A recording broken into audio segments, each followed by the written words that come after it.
Hi, I'm Donna Holbrook, National Executive Director of the International Christian Embassy, Jerusalem, Canada. And I'm happy to say that we're in Israel at Rehovot at the Chaim Weizmann Institute property. He was the first president of the State of Israel as a modern state.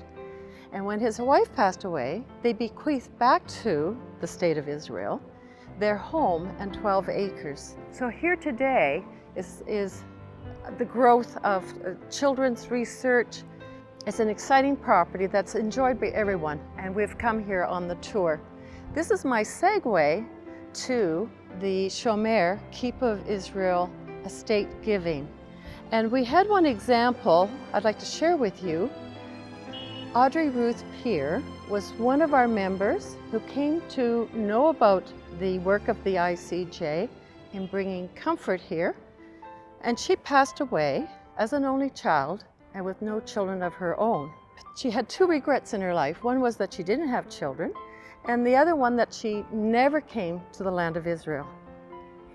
So when she passed away, she left an estate, part of an estate which was, and we've had several people give, but I talked to her friend Pat, who she knew for about 60 years, and I wanted to make certain that the funds that she had given to us would be used in a way that she would have wanted. It was not designated. So I had a list of the ICJ aid, the long-term, the short-term, the emergency kinds of funds. And I said, Pat, what do you think Audrey would like, how we use her funds? And so it was decided, we went through the list, and it was decided that they met, I should add that they met at the University of Toronto in the music department.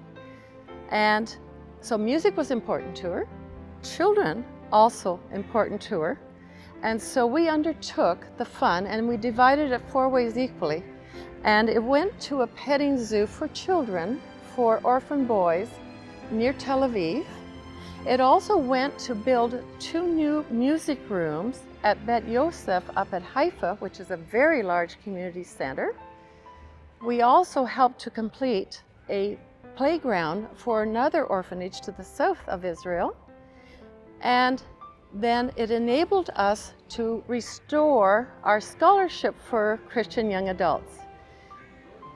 This is a legacy that one of our members left, and I want to tell you how carefully we administer that, and her name, even though she was never in Israel, her name is in the land on those 3 projects, and it continued for 5 years on our Canadian scholarship for Christian leaders who have never been to Israel, who are in the age group of 17 to 30, roughly. And so now we have had 5 years, times 6, 30 scholarship. These are new ambassadors back to Canada who are sharing their love of Israel and their understanding for the Jewish people. Would you consider being a Shomer, Keep of Israel, in your state giving? And if you have mutual funds or securities, those will benefit projects that are here in Israel to the maximum, because the capital gains won't be administered on those securities. So it becomes a bigger gift, and that leaves a wonderful legacy here in Israel. I'd like to thank you.